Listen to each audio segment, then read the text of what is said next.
Thanks, Eric. Okay, so we're going to look at the passage from Colossians chapter 3. We're not going into it completely in depth to every little degree, but we're just going to draw some things out of it.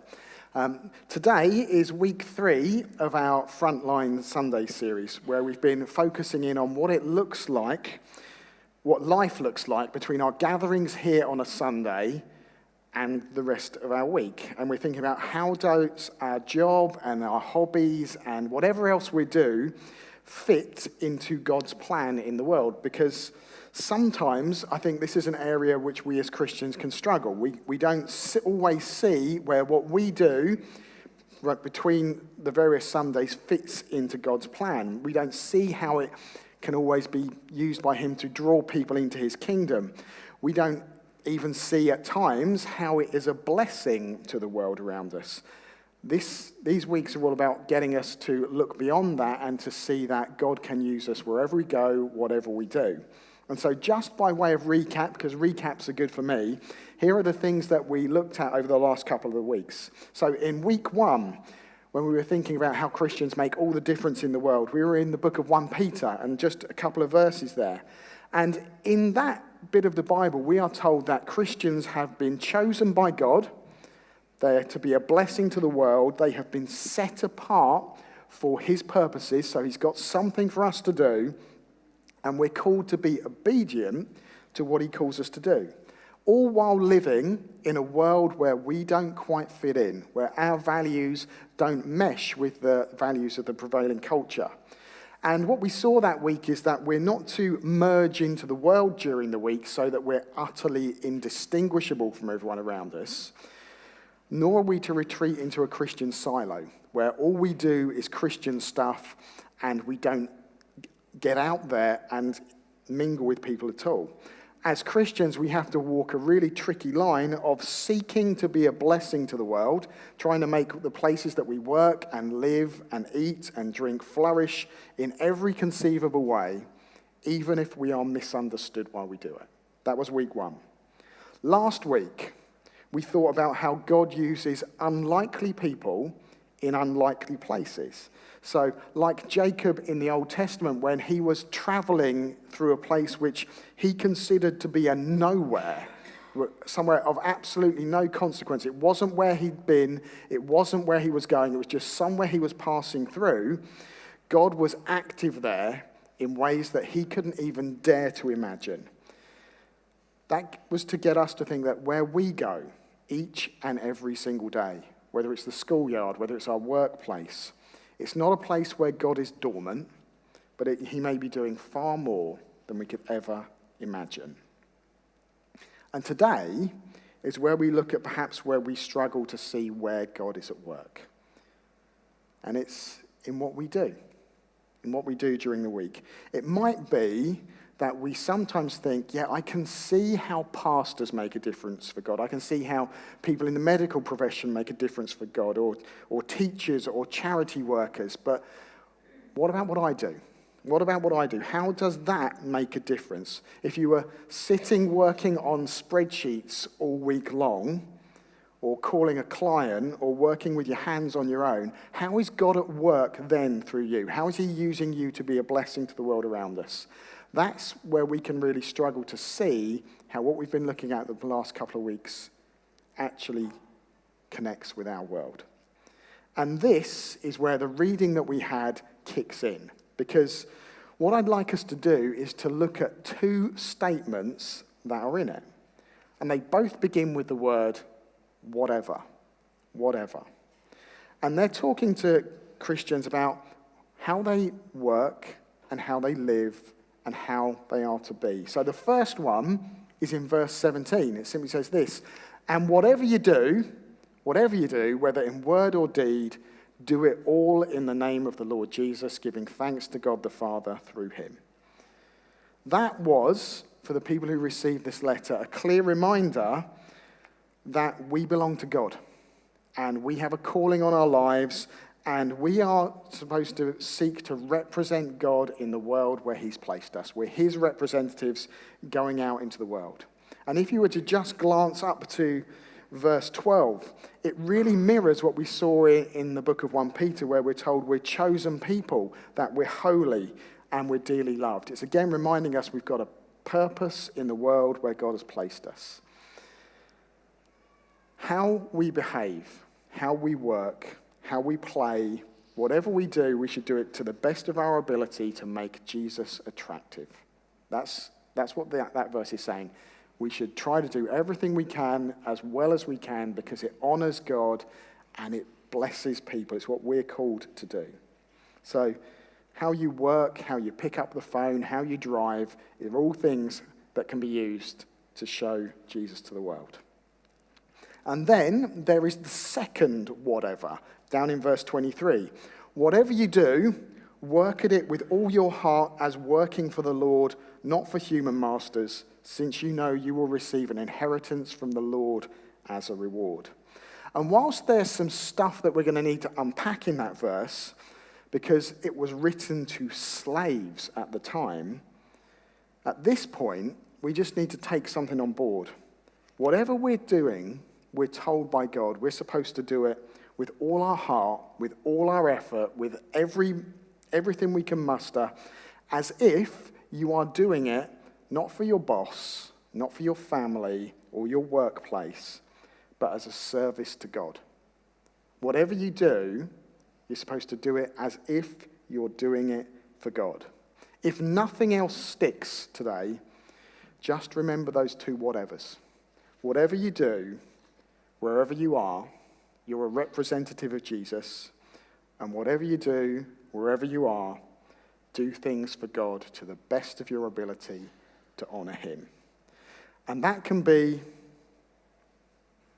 leading worship in church. It can be driving a bus. It can be working on a kitchen. It can be, as I was yesterday, trying to fix a toilet system. Whatever you do can be done as a way of worshiping God. That's the big thing to take home this week.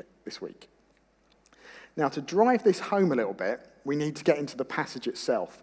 But before we get into some of the details of what's there in Colossians chapter 3, we're going to do something else first. And it might seem a little bit weird to start with, but hopefully it will make sense. So up on the screen is about to appear a colour chart of different types of tea. And what I'd like to do is to try and find the most diverse tea drinkers in the room. So you've got to look up at that particular display of different types of tea, and you've got to say, where does your perfect cup of tea fit? And I want to see who are the most diverse people in the room. So is there anyone whose perfect cup of tea is in the kind of the A1, B1, B2 kind of area? Is there anyone? So there's two. There's Mo and there's Chris. They are in the A1, B2. I'm not going to make any judgments about anyone's cup of teas here, but that's where they are. Okay, so now, and I know who I've got in mind for this one. Is there anyone who's down this end of the room? That's Val, and it's Simon, and it's Chris. Yeah, I've made Val a cup of tea a few times, and it's so particular. I've got it wrong every single time. I mean, there's milk in it, but it's like the tiniest of drops. But that's how you like it, isn't it? Yeah, I did get it right in the end. Did you hear that? I got it right in the end. So, having identified our most diverse tea drinkers, I'm going to ask Mo, if you got delivered a cup of tea that looked like that, what would you think of it? Shaking your head. Okay. Val, if you got delivered a cup of tea that looked like A1 or B, what would you think of that? You would be very, very disappointed. Yeah. You might drink it very politely, but you might both be thinking, that's not tea. That's not tea. Now, there is a reason for us going off on this little diversion, because just like how we get accustomed to how we like a drink made, and if someone doesn't do it the way we like it, it tastes weird to us. Sometimes with the Bible, the culture of the Bible can seem a bit weird to us as well. A bit like if you go to a different area of the country where the water's a lot softer than it is around here. Everyone up there thinks it's normal, but you go there and you think it tastes different. It tastes a bit weird. When we read the Bible, there is always a distance between our world and their world, a river of time and culture and language that we have to cross. We have to go back to their world, we have to understand things in their culture, and then we have to find what's timeless and bring it across to today. Because if we were to just pick up and drop things at times, it would just taste funny to us. It wouldn't necessarily work. I mean, as an example, the book of 1 Corinthians, which we went through last year, devotes 2 whole chapters on meat sacrificed to idols. Now, I'm going to go out on a limb, and I'm going to guess that none of us in this room have ever even thought about that until it appeared in the Bible. In this section of the book of Colossians, back in verse 11, Paul talks about how in the church, whether a man was circumcised or not was of no significance anymore. Again, probably not something any of us have thought about when we've turned up on a Sunday, and if you had, you're just weird.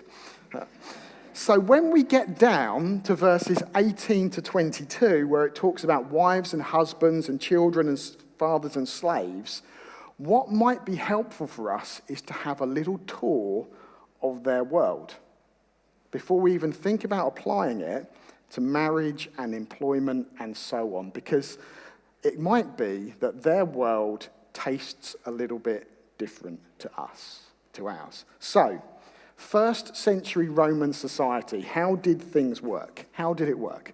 Well, men were the only people with recognized legal standing. They were the ones who, in a family, were in charge. Everyone was expected to obey them, wives, children, slaves, and so on. They had all the power over all the money and all the property and everything. If that was still how it worked today in our house, we would be in absolute poverty, because I'm rubbish. Marriages were an agreement of sorts, but they were an unequal agreement. So writers of the day would say things like this: women are married for the sake of bearing children, not for pleasure or enjoyment. I mean, that's not how our marriages work, is it? Or it shouldn't be. For them, it was about raising legitimate heirs to carry on the family line. Think more Henry VIII than romantic comedy. That was how their marriages work. Love did at times develop in marriages, but it was often a happy accident. So archaeologists have found that when they found inscriptions of the tombs of wives, there are many, many that say, "to my dear wife." So love developed. But there are an equal amount that say, "here lies my wife, she never gave me a reason to complain." Now, it's Valentine's Day in a couple of weeks. I'm going to put out a challenge to the men. Right, you have never given me a reason to complain in a card, and see how the rest of your month goes. Marriages were different. Children were pretty much viewed as the property of fathers. Even when they were grown up, their property and their money were viewed as their dad's. Legally, it was viewed as being their dad's. They were never to speak ill of or criticize their father publicly. They could be imprisoned at the whim of the father for any reason up until their death. Now, I'm up for that one. I'm up for that one. Parent-child relationship was very weird. And then there were slaves. Slaves were property. They were viewed as little more than a tractor. They were assumed to be dishonest. They were assumed to be immoral at their very core. You could never give them an inheritance. They could never inherit a single thing. They were non-people. You wouldn't give them obligations to do anything any more than we would give an obligation to a tractor. That tastes weird, doesn't it?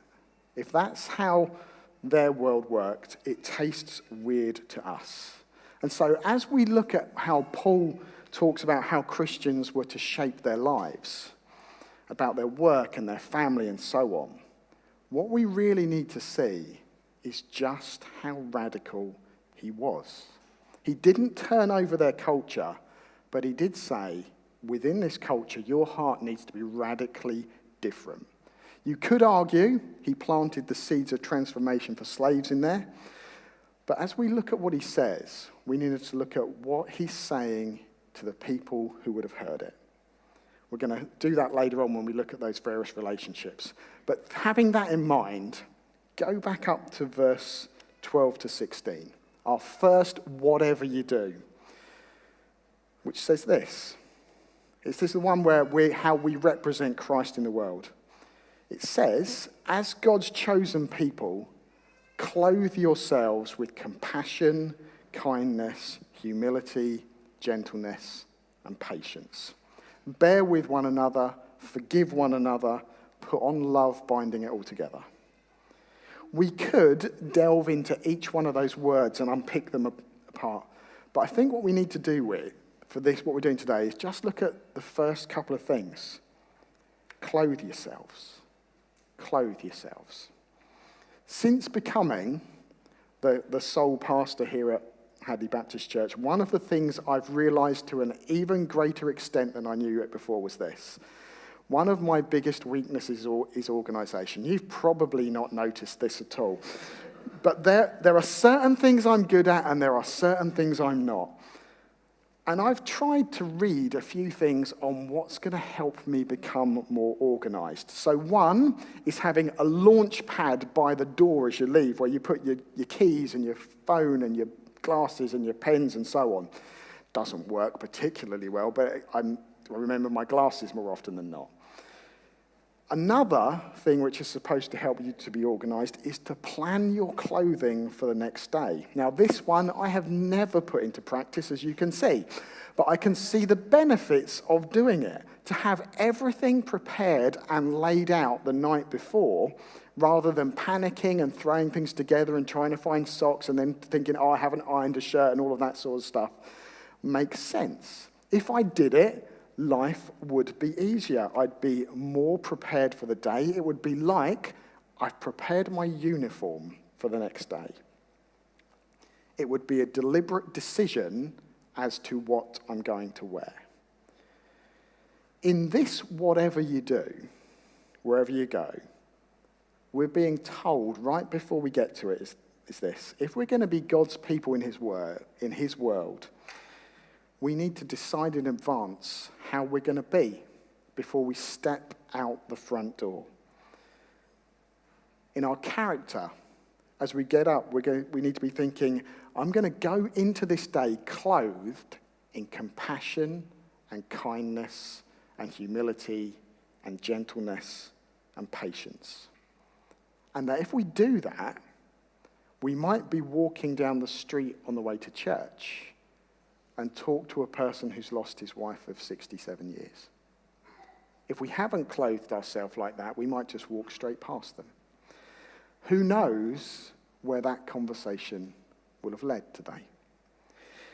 If we're thinking, I need to be clothed in compassion as we begin our day, we'll be thinking, as I go out, I'm representing Jesus today. The people who meet me are going to see something of him by how I act. Because there's that cliche saying, you are the Bible, you are the only Bible that some people will ever read.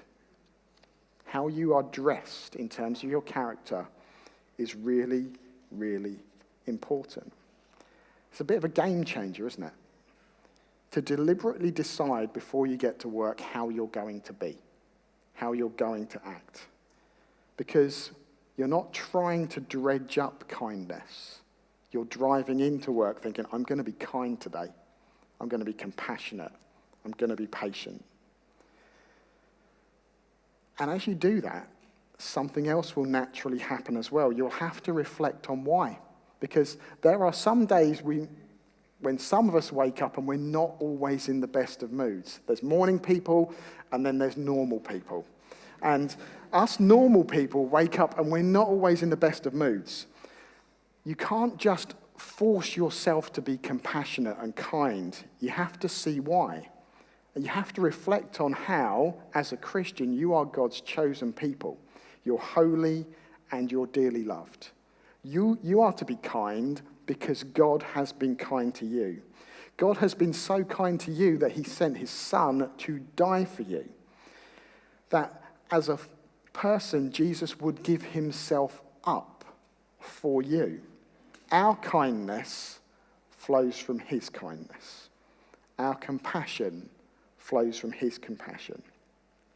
So to make this work tomorrow, decide today. How are you going to dress for work or school or socializing or whatever clubs you're a part of this week? How are you going to dress for it? Go to it clothed with compassion, kindness, humility, gentleness, and patience. That's what we're called to do. So that's the first thing I'd like us to take away. Now, we're jumping down to that second whatever, which ends, whatever you do, work at it with all your heart as working for the Lord. And we're going to look from verses 18 onwards, all those different kind of family relationships and so on. And this is where it's good to remember how weird their world tasted to us. Because it was different to our world. And as we look at these various things where it talks about wives do this, husbands do this, children do this, fathers do this, slaves do this, one of the good things to do with passages like this is not to nudge the person who you think needs to hear it, but focus in on what it says to you. So, if you're a husband, don't focus in on what it says about wives. Look at what it says to husbands, and vice versa, and so on. Because starting with the husbands is a really good place to start to maybe make this feel just how incredible it was. Because what did Paul say to husbands living in a world where they ruled their family, where the wife was not primarily there to be cherished, but was just there to produce heirs for him? He said, love her. Love her. Not rule her, not dominate her. Said love her. And if you were to draw in all of the other passages of the Bible which talk about love, he'd say, love her the way Christ loved the church. And that should have transformed an ancient world. Because now what were they hearing? Love your wife the way Christ has loved you. Christ was not coercive. He was not dominant. He didn't demand his rights. He gave himself up for his people. He laid down his life. He was prepared to put himself to one side for his bride, the church. That's what husbands are called to do. When we think about husbands love your wives, it should drive us to 1 Corinthians 13, where we're told things like this: love is patient, love is kind, love is not self-seeking, it keeps no record of wrongs. Love is all about seeking the good of another above your own. To say love her was to say, within your relationship, her needs are more important than your needs. Yeah, you've got to be a husband, but you are not placing your self first. That's what husbands should do. You should strive to say, my dear wife, not, she never gave me any reason to complain. That's what husbands should do.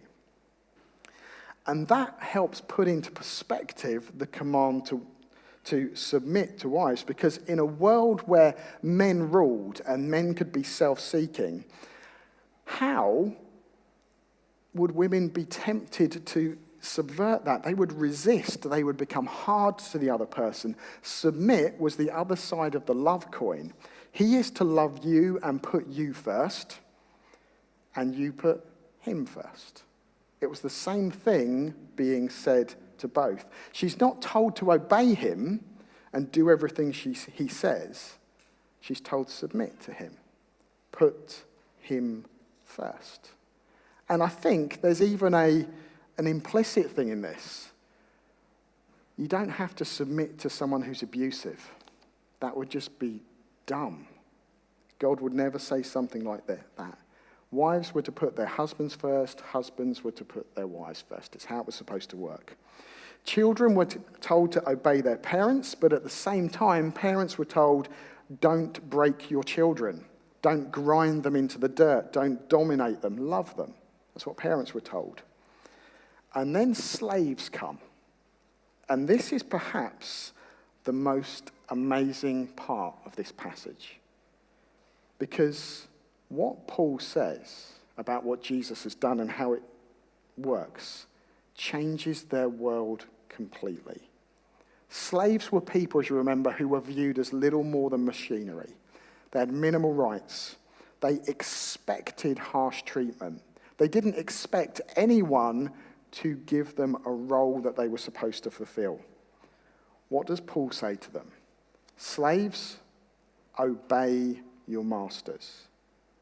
Even doing that was radical, because that was like us speaking to a tractor.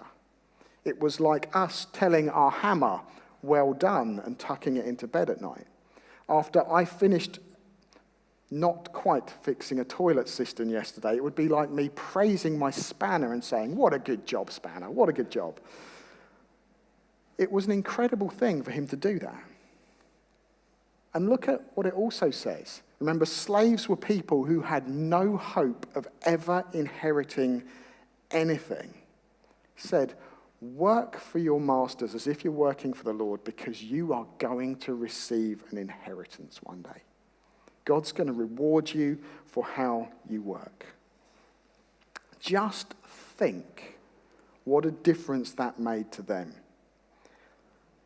They were being told what you do as a slave when you're viewed as nothing echoes into eternity.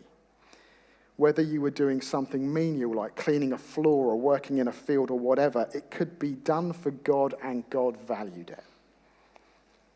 Apply that to your tomorrow.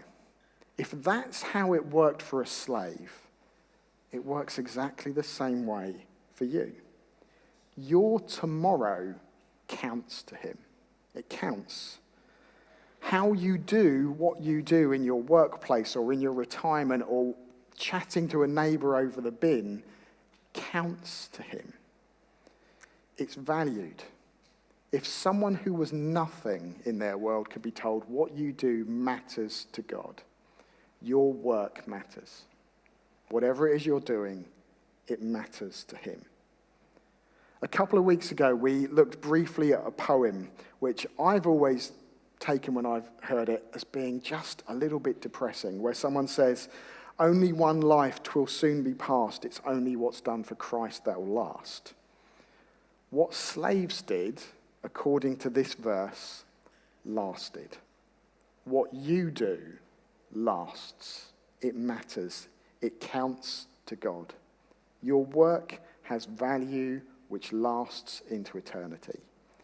And how you do it will speak to the people around you. They might ask, why are you someone who, when the boss is off, continues working? Why do you do that? Why are you someone who doesn't try and do things just to please everyone else? You'll be able to say, because I'm trying to honor God. Because God has been good to me. And Jesus gave himself up for me. Your work matters. And I think what the Bible says about slaves also speaks to employers too. Because in these verses, they're being told their slaves are precious to God. What they do is important to him. I mean, I think the seeds for the end of slavery were sown in that verse.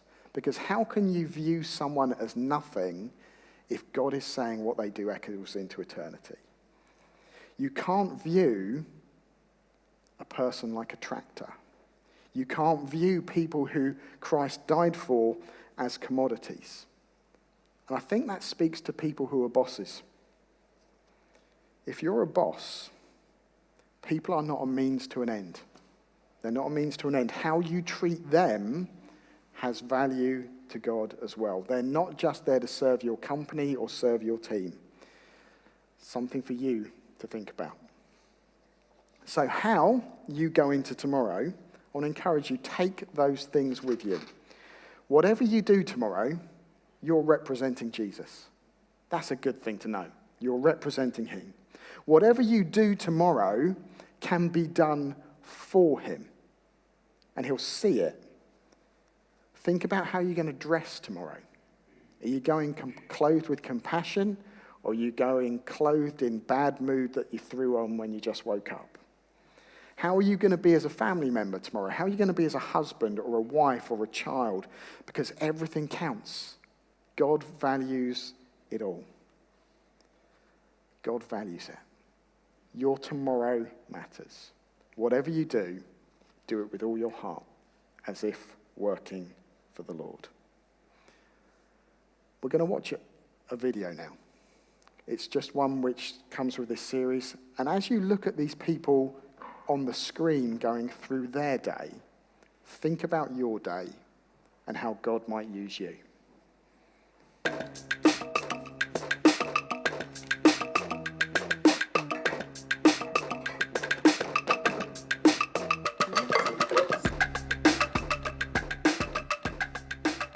Father, help me do good today. I want to shape this place to your design. Help me see the value my work has to you. May I model your kindness and patience. So that you are recognised. May they know Jesus through my presence. May they see your light as I share mine. Give me your joy and self-control. So that your warmth touches those I meet. Help me to be generous. Quick to put others first. Sharing clearly your love and grace. Give me words to speak about you. And courage to stand for justice and truth. Whatever the day brings, In my humanity, weakness, break through. Let my life overflow with you.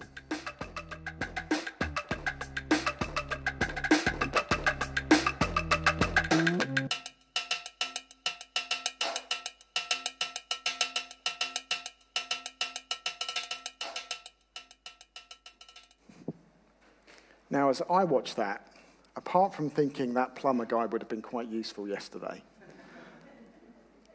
I also think, as you look at every single one of those people, the grandma looking after the kids, the guy teaching football, the plumber, the person working on the spreadsheet, if I was to ask you now, did everything that they do count for God? Hopefully you would say yes. And if it's true of them, it's true of you. So whatever you do has value to God.